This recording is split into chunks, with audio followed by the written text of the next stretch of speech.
that he got them to worship about the one God, and that the people rejected him and they put him into the fire.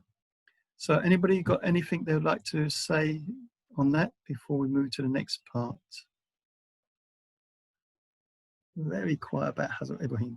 Okay, then there is his middle life.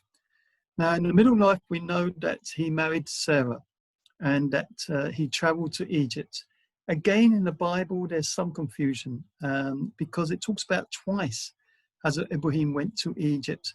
And I think it's the same story, but just related twice, and obviously changes because it was much to memory and so on and so forth.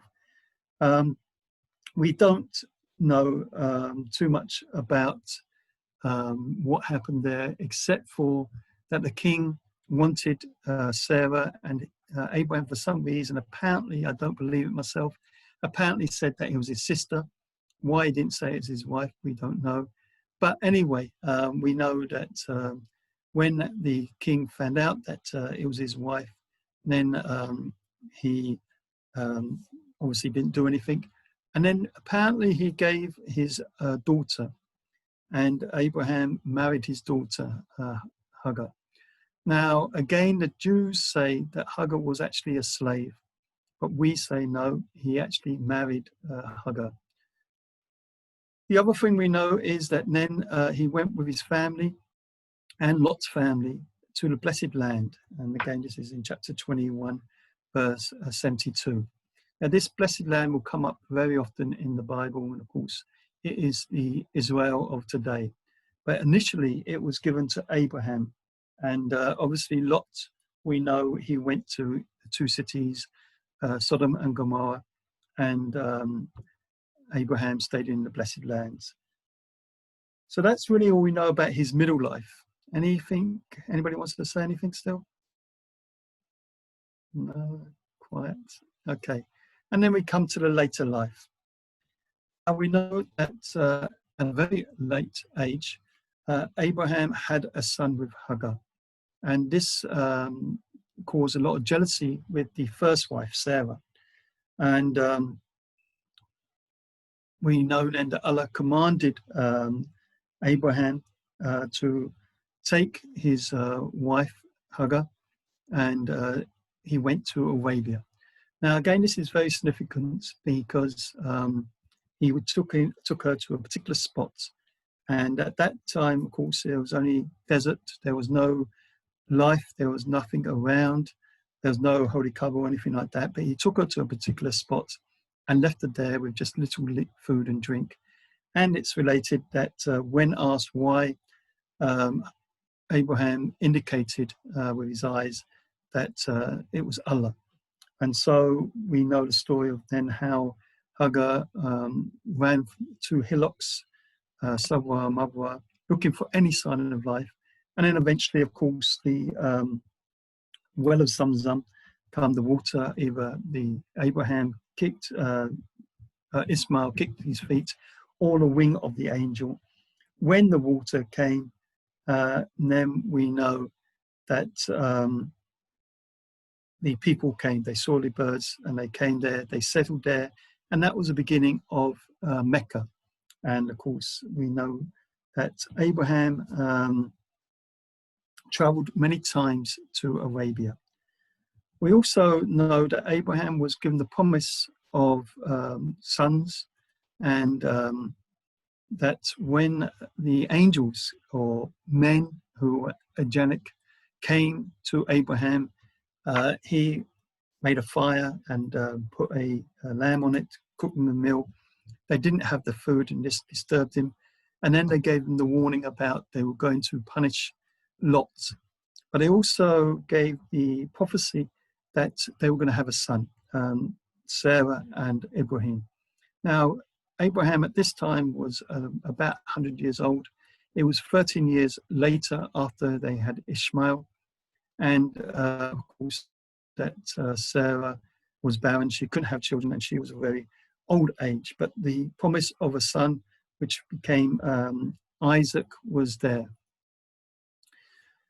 As I said, we know there are many stories of how Abraham traveled to Mecca. One of them was quite early on, about the slaughtered son. And again, this is very important about who got slaughtered, because the Jews will say that it actually was Isaac, and the Muslims will say it was Ishmael. But the Bible is very clear that it was the only son.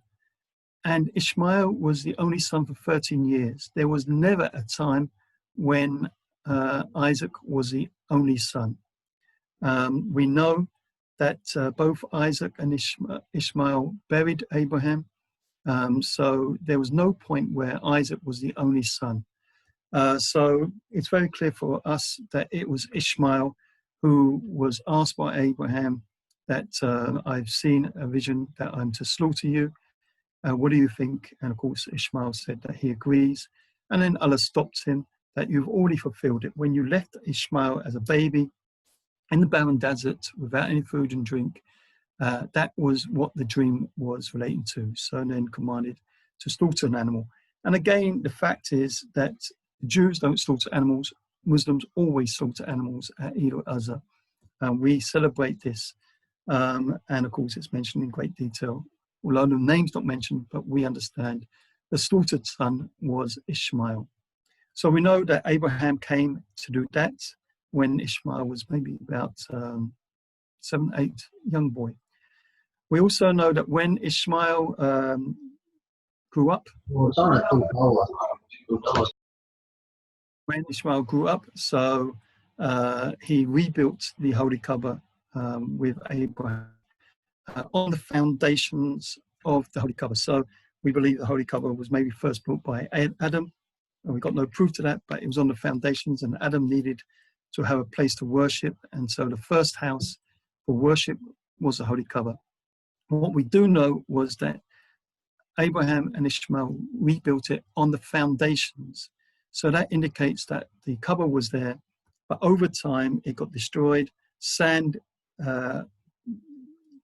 went over it, so that when Abraham first left Hagar and Ishmael there was no signs of the Holy Kaaba. But Allah directed him to where that Kaaba was, and he rebuilt it there. So we know that again, Ishmael was now a young man when Abraham rebuilt it there. We also know in the hadith that Abraham came to see Ishmael, found his wife, asked him how they were faring, and his wife complained that they're not in a good state and blah, blah, blah. So he said, can you give a message to Ishmael? And she said, yes, of course. And she said, change your threshold. When she told Ishmael this, then he understood and divorced her. Again, it's related that Abraham came back another time and met his new wife that he had married. And again asked him, how is your condition? And she said, alhamdulillah, everything's fine by the grace of Allah. So Abraham said, can you give a message to Ishmael? She said, yes. And he said that strengthen your threshold. In other words, keep hold of this wife. So we see that there were many occasions when Abraham came to Mecca and met Ishmael. So who were they addressed to? So there were some followers in Canaan, the promised land, as we said. So obviously Abraham would have spoke to them and given them some messages about the worship of one God. And again, like I say, we have this about Mecca. He established a pilgrimage there. We know that there were pictures of Abraham on the Holy Kaaba, and that the Arabs, they believed in only one God. But over time, they felt that only prophets like Abraham and Ishmael could speak directly to the one God. And so they started taking idols to intercede. And over time, those idols became the main focus of worship of the one God.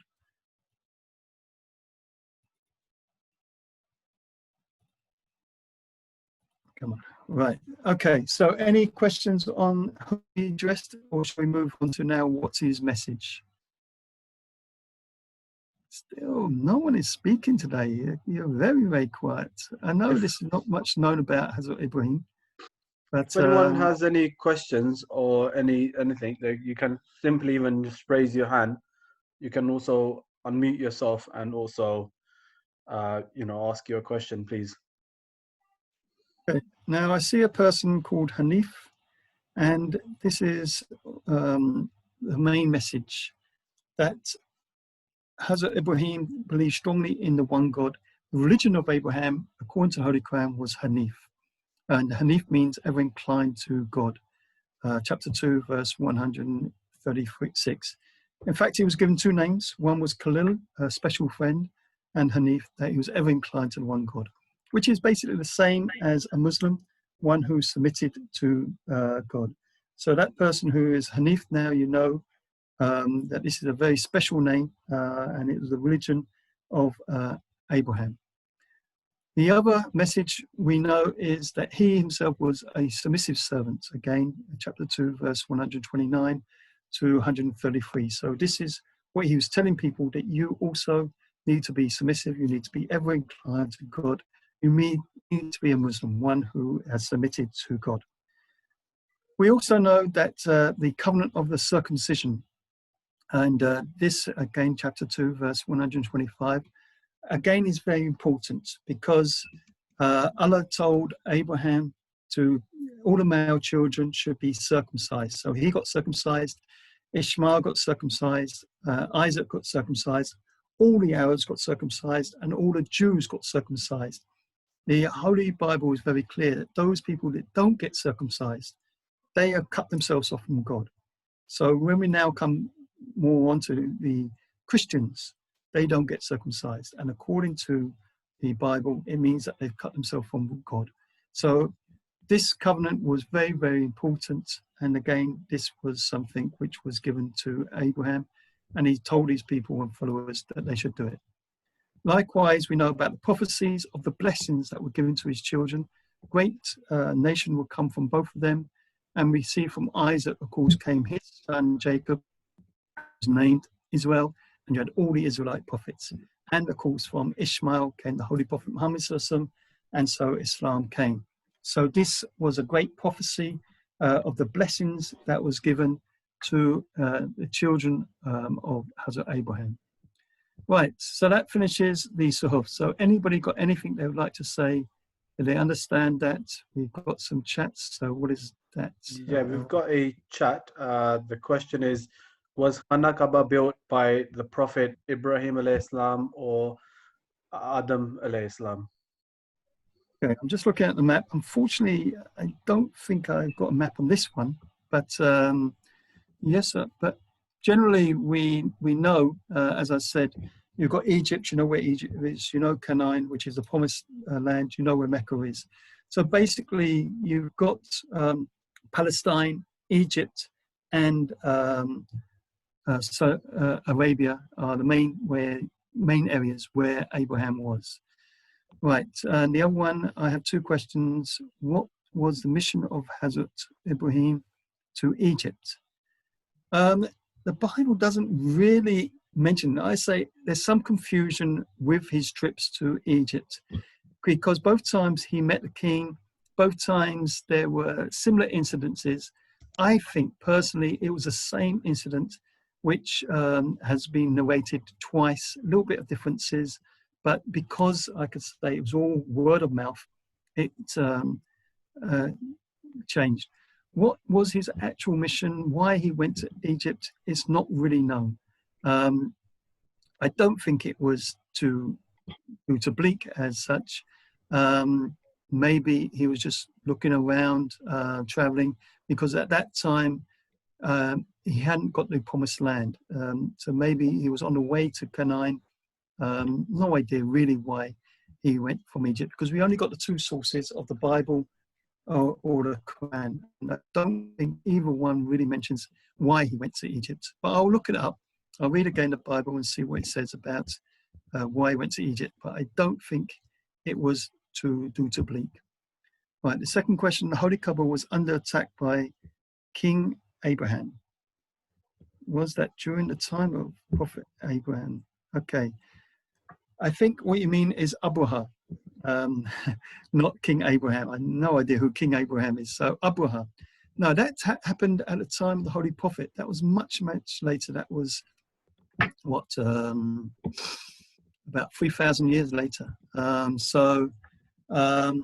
At that time, when Abraha came, he wanted to get the Arabs to worship the cathedral in Yemen. And so he bought the elephants, and he came to try to change them, to turn their way. So, of course, at that time, the Arabs, like I say, they were worshipping idols. But as I said, there was a picture of Abraham on the Holy Kaaba. And of course, we see evidence of the worship of one God. The greatest worship evidence, of course, was the father of the Holy Prophet Muhammad, whose name was Abdullah, the servant of Allah. And of course, with that particular attack, Abdul Muttalib said to Abraha that I am the in chief of the camels, and the Holy Kaaba's got its own chief, which means the one God. So there were some people, especially the Holy Prophet's family, who had a strong link with the one God. But generally, idol worshipping was the main for at that time. And we got that's the two questions. Okay, anybody else got anything they want? As I said, you can speak or you can do a chat. So there's another chat. Rabbi Sab, I've got a question that's been sent as well. On it's basically was Khana Kaaba built by Prophet Ibrahim alayhi salam, or that, yeah. Yeah, I think is that the one you've already? Yeah, that was Abraha. I think he's confused the names. Of course, Abraham's name originally was Abra, or something like that, and then Allah gave him the name of Ibrahim, father of nations. But I think he's referring to Abraha, who was the Yemen, the viceroy of Yemen. Okay, has anybody got any other questions about the Suhuf, or should we move on to the next holy book? Yes, I've got a questions about, is it Abra was the man, also a man who attacked Kaaba? That wasn't Abraham. That was much later. Like I said, that was about 3,000 years later. Because his name was also Abra, isn't he, the man who... Yeah, Abra was his name. And Abraham's name originally was Abram, or something like that. But anyway, they're two completely different people, if that's who they're referring to. Okay, so let's move on to the next book. You will know more about this one, hopefully, which is the Torah, which is the book by Hazrat Moses, alayhi salam. So, what do you know about the Torah? So before I speak, let's see if anybody knows anything about the Torah. It has commandments. Okay, so it's a law-giving book. But that's more of it's a message. But what do we know about this book? What is the actual Torah? It's a Sharia. It's a complete Sharia. It's got the law, but like I said, that's his message. There are three parts to this. We're going to talk about the book, and then who it's addressed to, and then its message. So the laws obviously relate to its message. What do we actually know about the Torah itself? Does anybody know anything about the Torah? Is the holy book of the Jews? Yes, it's the holy book of the Jews. There is what we call the Talmud, which is like the Hadith, and there's the Torah, which is, like you say, the holy book. Anybody knows anything else about it? It contains 10 commandments. Okay, we're coming to the law, but yeah, it talks about the 10 commandments. Okay, let me give you a bit more about this particular book. So actually there are 5 books of the Torah, 5 books which are associated with Moses. And as you see, it's Pentateuch. I don't know how you pronounce that, but Pent means 5. So what are those 5 books? The first one is Genesis, the book of Genesis. And this talks about the creation, the early history of the Jews and the early history of man. So it talks about Adam and Eve and how apparently Adam sinned and so on and so forth. And then it talks about how man settled, Noah, things like this.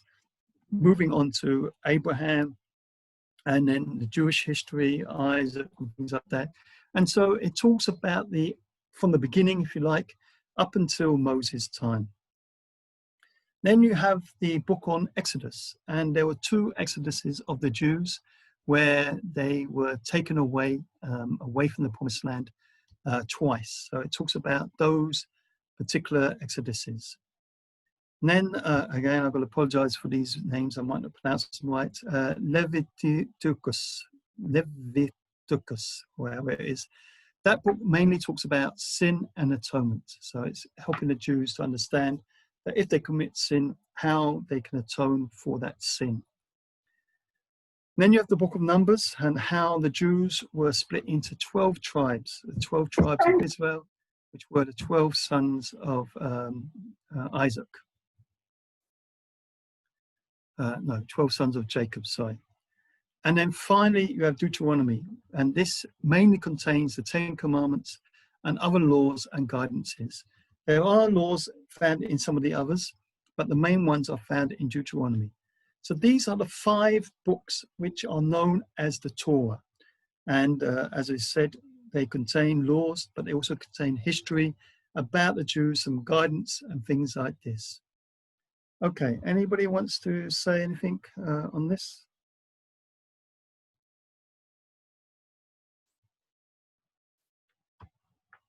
Okay, so these 5 books, whilst they are related by Moses, they were actually written by Moses. And this, again, is an important thing to understand, that in those days, it was all word of mouth, that they would tell one person what they've heard and they would pass it on. There was nothing written, and that came much later on. But how can we prove this? Does anybody know how we can prove that it wasn't written by Moses?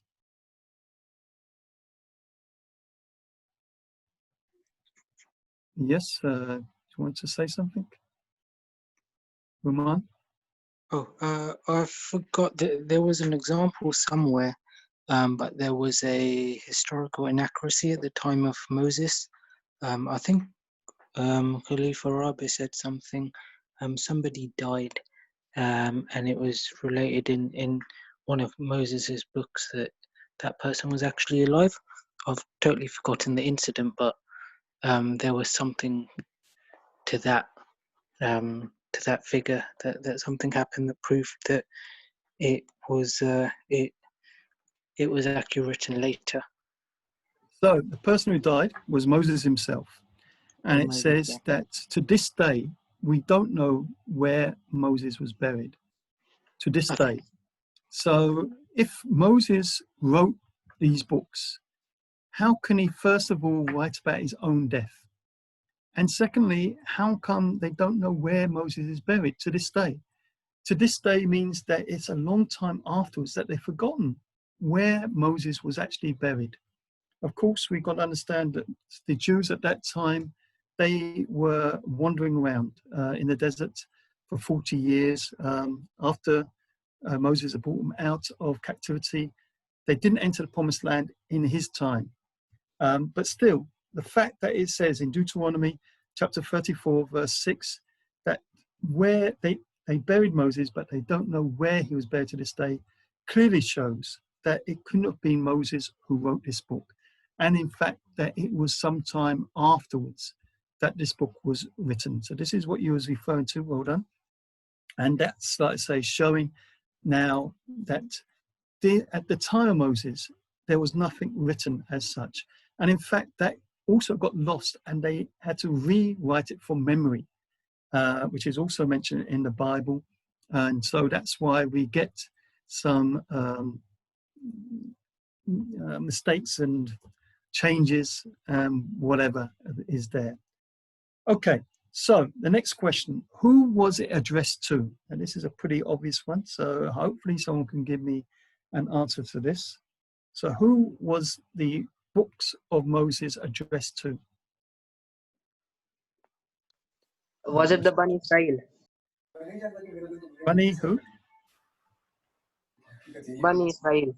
Bani Israel. Bani Israel, yeah, is that what you're trying to say? Hopefully. The Yes. children of Israel, the Israelites. And it was, like I say, it was all about the laws of the Israelites and their history book. So it was only for the Israelites. Now, we've got to understand that the Jews is a very exclusive club. you can't convert into Judaism.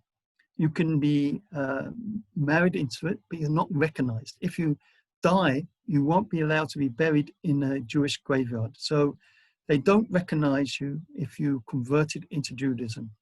Your children, they would recognize, but they won't recognize you. So it is very much an exclusive club. And this is why when they talk about the one God, it's the God of Israel. It's not the God for anyone else. It's only about Israel. And everything is geared up about Israelites.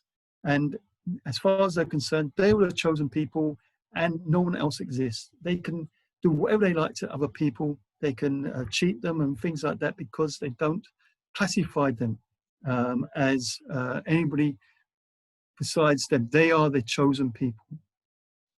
Okay, what we got here? Question. In the Old Testament, but the Thamad came after and people tried to supersede the Torah by this, which is why Jesus came. Okay, the Thamad, as I said, it's the sayings that was going around. It didn't supersede the Torah. The Torah is the law. All the prophets followed the Torah, and all the Jews to this day still follow the Torah.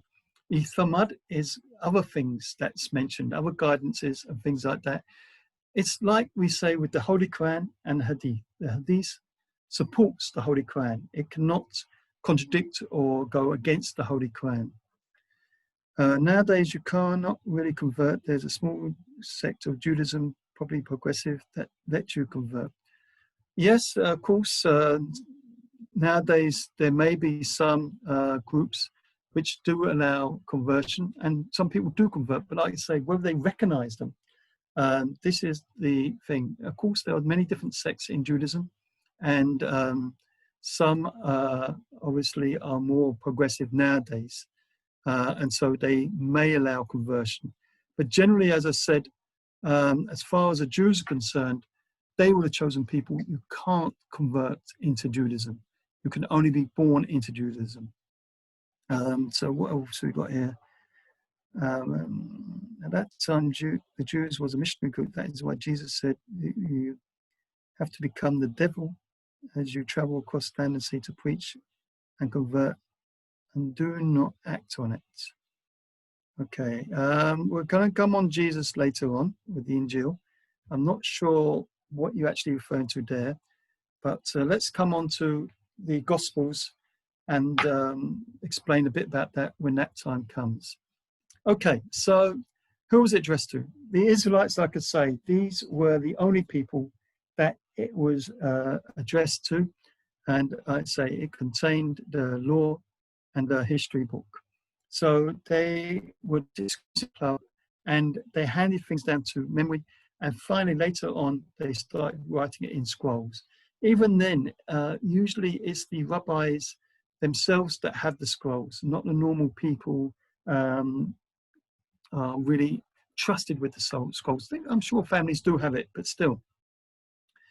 Now, later put into the Christian Bible, and you get the Old and New Testament. Now, this is an interesting one. Why? Why is the Torah, the Old Testament, in the New Testament? Does anybody know why?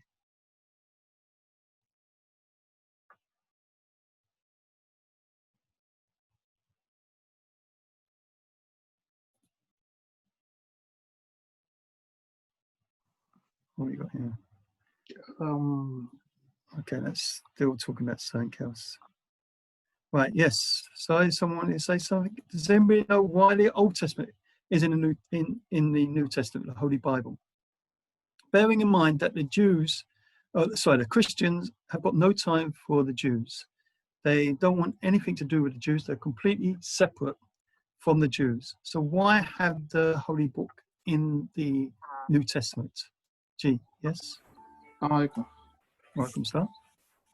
I think when Jesus came to obey and reform the law. I think that should be one of the reasons it was embedded in the New Testament. It's just so. You're nearly there. Please, Anybody else got any ideas? Or the law. so we're going to talk a bit about Yes. the Injil later on. Slide. But, yes, please. Yes, Jesus' the claim was that he has come to revise the law. And we also sometimes mention that Jesus is like a Ummati Nabi. That means he did not change any jot of Sharia or law of Moses. So that is why they have to obey the Torah in many Yeah, that's the ways. Jews, though. Christians don't accept the Jews, so therefore But they don't that accept the must Torah. have come much later, I think. No? Well, the Bible is obviously always been having, as far as I know, the New and Old Testament. Okay, someone raised their hand. Do they still want to speak, or they?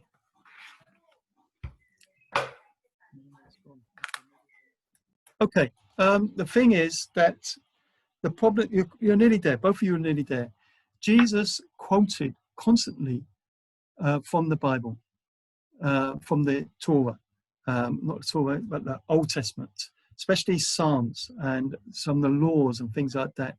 So without the Old Testament, the Christians couldn't understand what Jesus is relating to. For instance, one of the final words of Jesus was Ilahi Ilahi wasbakuni, that my God, why have you forsaken me? And this is from Psalms. So if they didn't have these Psalms, they wouldn't know why he's quoting this, why is he saying this, and so on and so forth. So this is what we should also understand, that whilst on one hand the Christians don't accept the Jews, on the other hand the Holy Book has got half of it at least is the Jewish scriptures. But anyway, we'll move on to that a bit later. Let's move on here, because I'm also wary of time. So what was the message of the Torah? We've talked about the laws. So that's one of the messages. Anything else?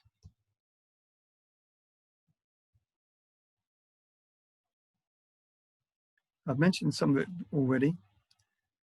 Okay, let me put what I've got, and then if anybody wants to see.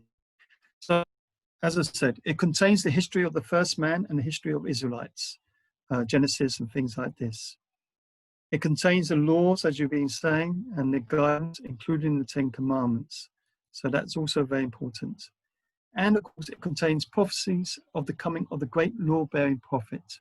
Moses, of course, gave many prophecies about the coming of the Holy Prophet Muhammad, and many other Jewish prophets also talked about the coming of that prophet. So much so that it became known as that prophet. They didn't even bother mentioning about the prophecies. They'll just talk about that prophet, and everyone knew it was talking about that law-giving prophet like Moses. So this was basically the message of the Torah. Okay, anybody want to say anything before we move on to the next book?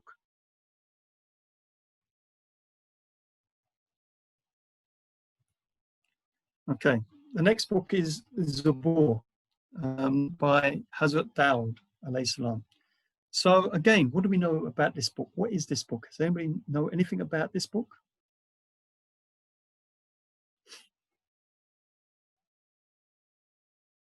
As I said, you may be asked these sort of things. It's an article of faith to believe in the books of Allah. We should know what those books that we believe in. So the Zabur, does anybody know anything about the Zabur? Okay, Was it revealed to Hazrat Dawud alayhi salam? It was Hazrat Dawud, yes. Okay, right. Okay, so first thing we know about the Zabur is that it's found in the Old Testament, not the New Testament, it's the Old Testament. The second thing we know is it's called the Psalms. So in Arabic, we call it Zabur, and the Christians, they call it, and the Jews, I presume, will call it Psalms. And it used to be, or it is used in the church when they sing their hymns. So at one time I was a choir boy, and in the church they used to put the numbers up, and you would go to those numbers in the Bible, and it usually was the Psalms, and you would sing some of those Psalms. So it means then that what it does is it contains poems and prophecies. These are the two main things that you find in the Zabur. So who was it addressed to then? Bearing what I've just said in mind. So who do you think this was addressed to?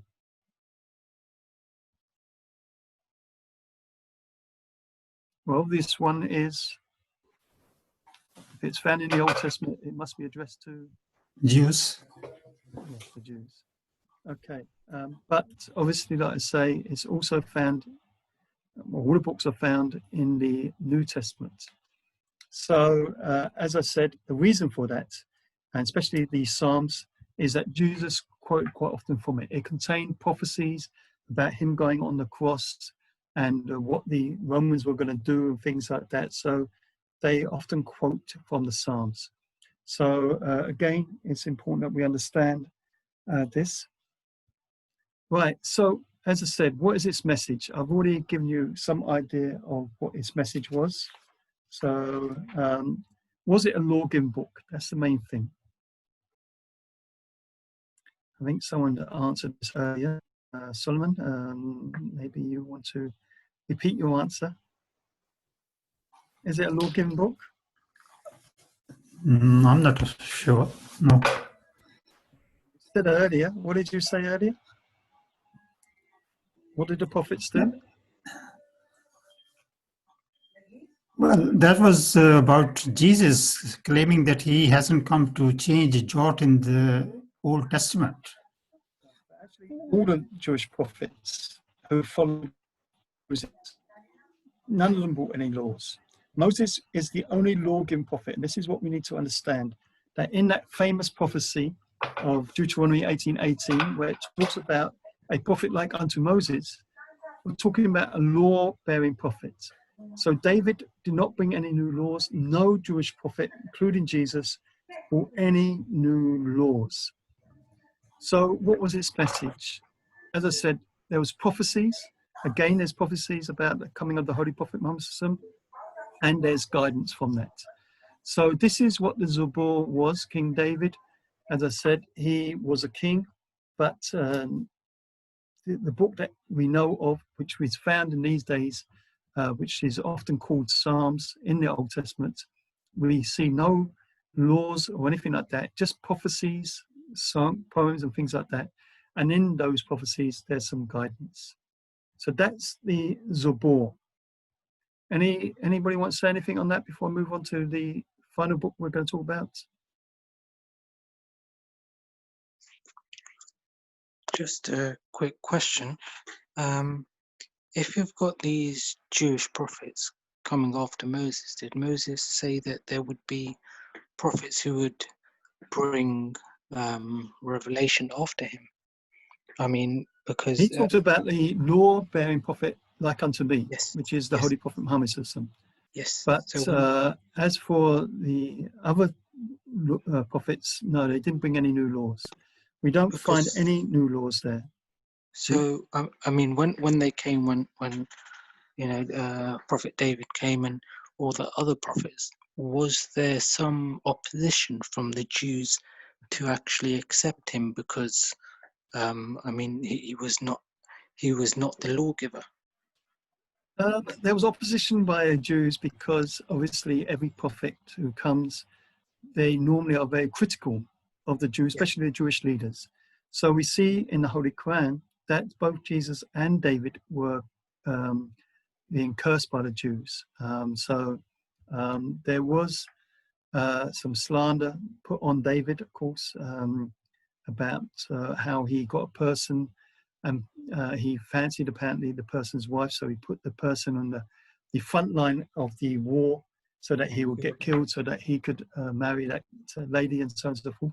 So there were many nations that they rose against David. The Jews wanted a king, and they didn't want David, but God wanted David. So we have the story of David and Goliath, how he slew Goliath and became the king. But the Jews, they didn't like David and they didn't want him. So like most of the prophets, the Jews turn against them, would slander them. And that's one of the purposes of the Holy Chronicles, to remove these false allegations that was made against these prophets and bring about the truth. So, yes, they didn't like David, but David, he stressed on following the laws. Now, of course, there's a little bit different. Where we see with Hazrat Mirza Ghulam Muhammad alayhi salam, he is completely dependent on the Holy Prophet Muhammad. The Jewish prophets after Moses, whilst they followed the Jewish law, they didn't attain prophethood because of Moses. It wasn't because of their love for Moses. They were independent of Moses, but they followed the law, the Jewish law, which was brought by Moses. Okay, now Injil, the Gospels. So, first of all, what do we know about this particular book? We should know some things about Injil, hopefully. What do you know about the Injil? We established it's not a law-giving book. Hopefully you understand that now. So the Jews, the Christians will say it's a law-giving book, of course. They will claim that Jesus was a law-giving prophet, but there's no such law. Jesus himself made it very clear that I've not come to break the law, I've come to fulfill it. Right, so yes, anybody wants to say something? Solomon Saab, do you want to say anything? No? Yes, in New Testament, which is Injil, Yeah. that consists of 4 books, which was again written by some people much later after Jesus left the place. Some people say that it was written 100 years after, 150 years after, and written by unknown writers. And it is the story of Jesus, how he claimed his prophethood and what happened to him before crucifixion and after crucifixion.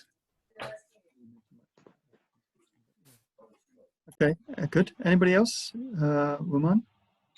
I was going to Pronounce say, your name right?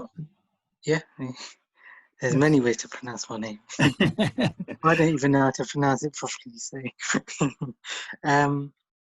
So I mean, as far as I understood, the Injil isn't actually the Gospels. It was revelation that was given to Jesus, which he disseminated. But there was actually no book that was actually written down that was called the Injil. Anybody else?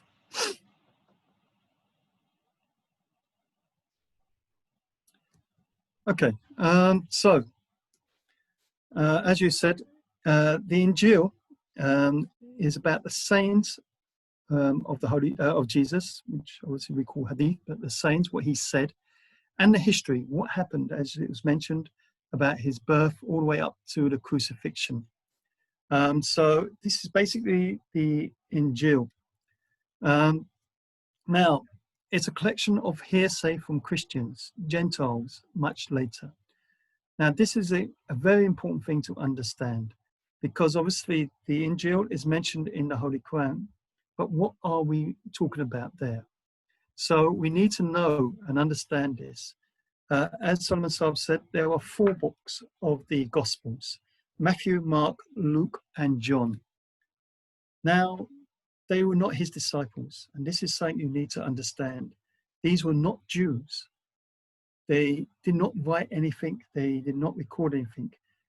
It happened, obviously, Jesus was there. There were disciples who had names of Matthew, Mark, Luke, and John, maybe, no doubt.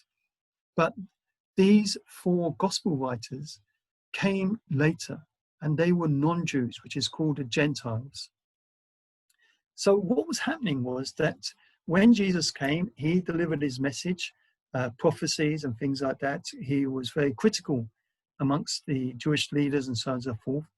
And so for 3 years, only 3 years, he was a prophet for the Jews, giving his message only to the Jews.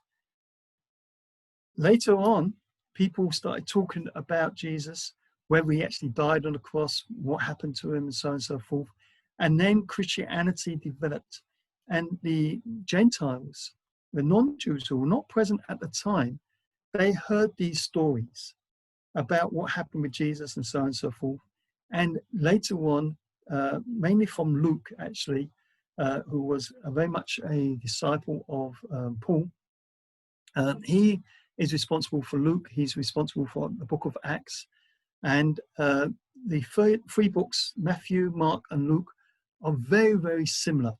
John does differ a little bit, but generally what we understand is that, yes, I think someone mentioned about 100 years afterwards, about 50, 60, 70, 80, maybe even 100 years later, these books were collected and maybe put into writing. I don't know when they was actually put into writing, but that's basically the Gospels. So at the time of Jesus, these books were not around. The Holy Quran talks about the Gospels. It actually talking about what Jesus was saying, the prophecies he made, again relating to the Holy Prophet Muhammad, and quoting from the Bible, the Old Testament, and so on and so forth. This is the good news, the Injil, which is mentioned in the Holy Quran, not the actual book that we find these days. That has been recorded later on, and so there are some changes. We know there's some changes. That puts a problem for us now. That what do we understand when we talk about the Injil? What do we understand? And so we come with the criteria that if it doesn't contradict the Holy Quran, we can accept it. But if it contradicts the Holy Quran, then we don't really accept it, which obviously for the Christians, they're not going to accept that. They don't accept the Holy Quran. But that's how we have to do it when we're doing Tabligh. So who then was addressed? Who did Jesus address? Now, I just explained it, so hopefully you know. So who was it addressed to? You're still very quiet. Was it the Christians, Rabbi Sahab? No. No, This is what Jews. It was was- the Israelites. Israelites, yes. Jesus was a Jew, and it was very, very clear that he, like all Jews, only addressed the Jews. And this is very clear in the Bible, in the Gospels, that Jesus told his disciples, do not go to the Gentiles. The Gentiles were the non-Jews. Do not go to them. Go only to the Jews. And his mission was, I've come for the lost sheep of the house of Israel. He kept emphasizing that his message was only for the Jews. And we need to understand this point. So, as I said, he told them very clearly, don't go to the Gentiles. Now, it may have happened that some people in the crowd were non-Jews, and they may have overheard. But of course, anybody, if you're in a crowd of people, if the people are addressing a certain type of people and you overhear, it's not being addressed to you. So where the Christians try to say that, oh, there were some people who were non-Jews who accepted, of course, if they want to accept, that's up to them. But Jesus was not addressing them. If they heard, if they accepted, good luck to them. But as far as Jesus was concerned, there was still this exclusive club. And Jesus also mentioned that the very first commandment is to worship the one God, the God of Israel. So much so that it says that do not give my, what is it? Do not give my, do not give the meat to the bread to the dogs. Is it like that? Do not give the bread to the dogs, or something like that. So the bread being the law, the dogs being the non-Jews. This was the status that Jesus understood, that he was a Jewish prophet. I've only come, my mission was only for the Jews. No matter what the Christians like to say, the fact of the matter is that his message was only for the Jews. But when we look at the New Testament, this, as I said, is a book for the Gentiles. It wasn't Jesus' message. They took some of Jesus' message, but Paul was trying to develop the church, and he was using Jesus as a figurehead, using what he was saying, but he was introducing his own teachings as such. And so the church really is more of Paul's teachings than Jesus' teachings. So we need to understand this. We need to understand who Jesus himself was actually addressing. Okay, before I get onto its message, is there any anybody wants to say anything? Was that clear? Okay, so let's get on to the final bit. So what is the message of the Injil? What does it contain? We talked about one particular thing.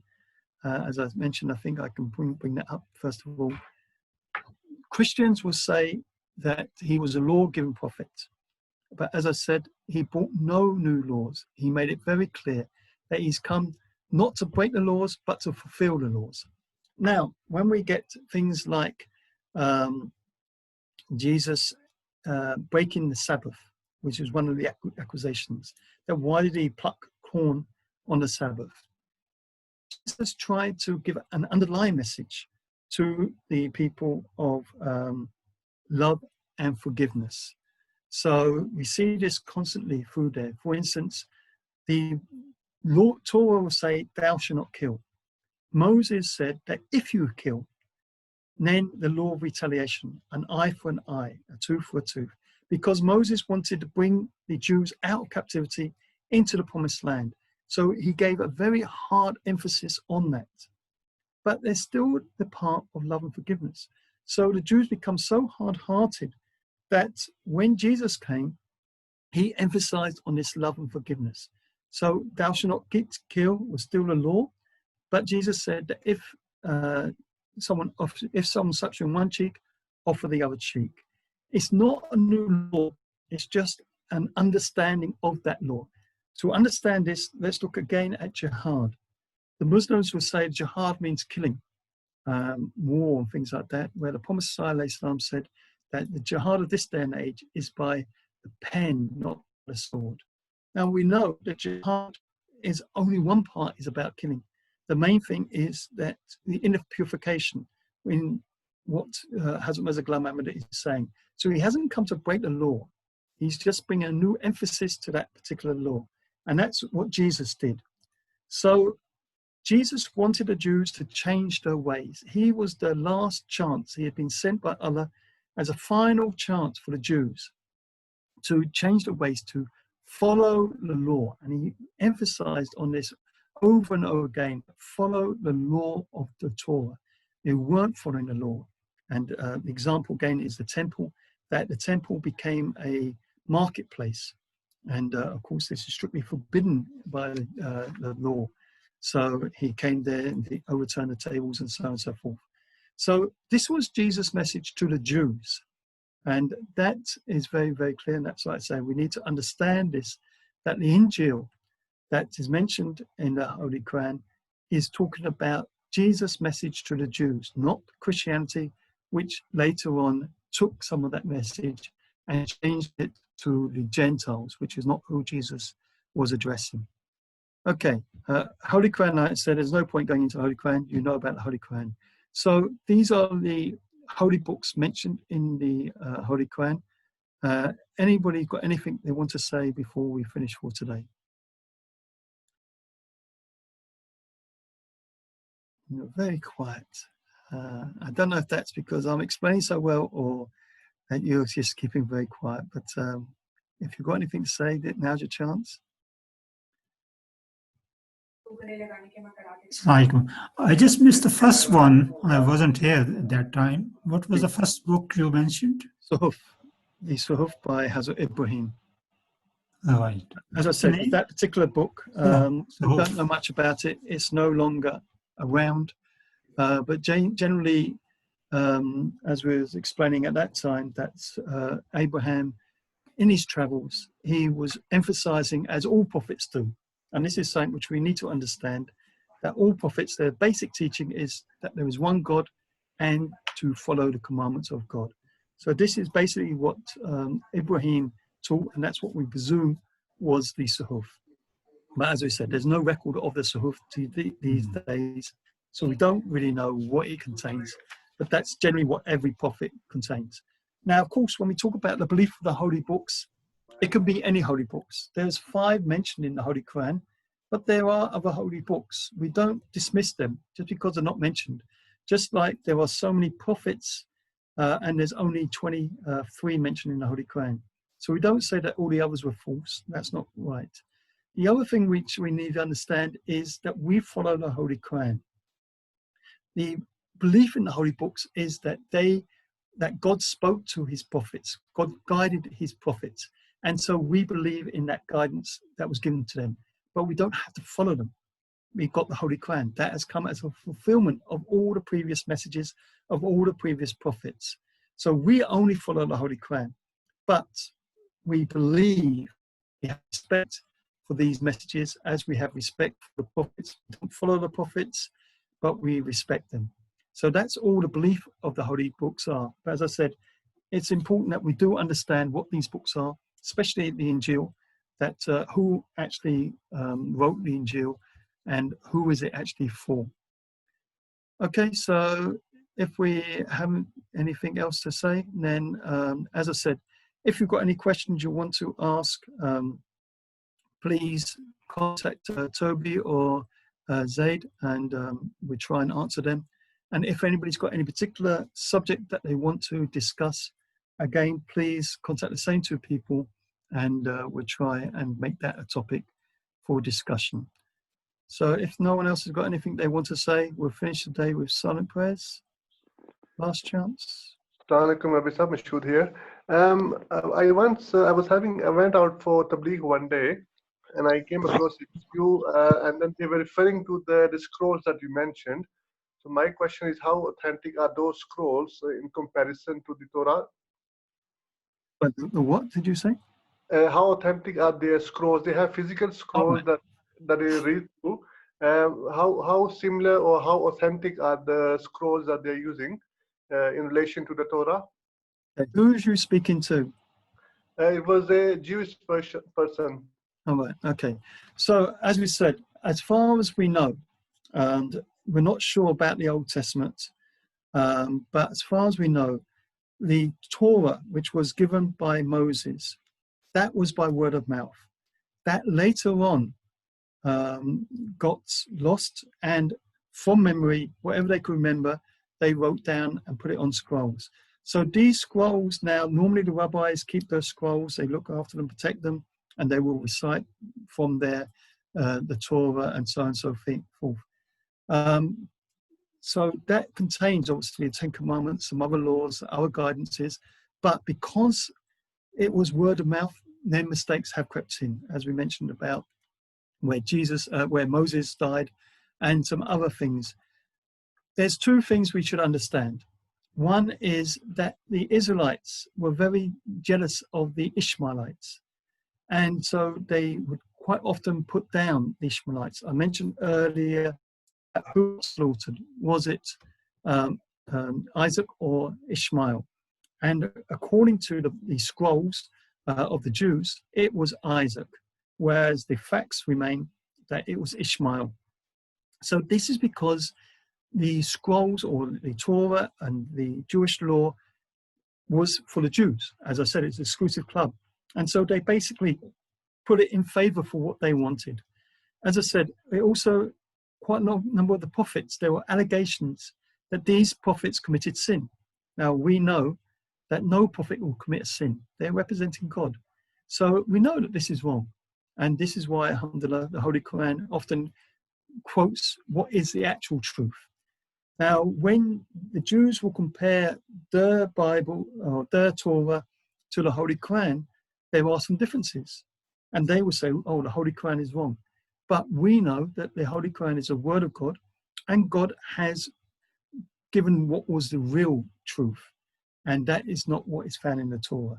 So as far as we're concerned, there are changes, there are mistakes, there are differences, sometimes on purposely made in the Torah. And this was because, as I said, when it got rewritten, they put what they wanted to do, whatever was known at that time. And if there were false allegations, that also came in there, when there were sometimes dates were wrong and so on and so forth. So this is why the Holy Quran has come as a fulfillment of all these previous teachings, to show what is actually the truth. So we should always hold fast to the Holy Quran. And as I said earlier, the Christians don't like it, but as far as we're concerned, whatever the Holy Quran says, that is correct. And if that's not found in the New Testament or Old Testament, then that means a mistake has happened in those particular books, not in the Holy Quran. So they don't like that, but that's all we can do. So when we're doing Tabligh, hold fast to what the Holy Quran says. And if they quote from the scriptures, you've got the truth with the Holy Quran, so turn to that, and that will help you to remove whatever false things they are saying. But there are some truths, of course. It's not all false. The 10 Commandments, of course, alhamdulillah, they are good commandments. They're all found in the Holy Quran anyway, so that's not contradicting the Holy Quran. Okay, has that answered it? Jazakallah, Rabbi Sahib. Okay, so let's finish for today. And like I say, if you've got any new topic for next week or the week after, please let Said know or Toby. And if there's anything you want to raise on today's points, again, by all means get to them and we'll try and address it. I'll have a look at the map that was requested of Abraham's travels to Egypt, but I don't think it's going to say too much. But anyway, we'll have a look. Okay, please join me in silent prayers. Bismillah.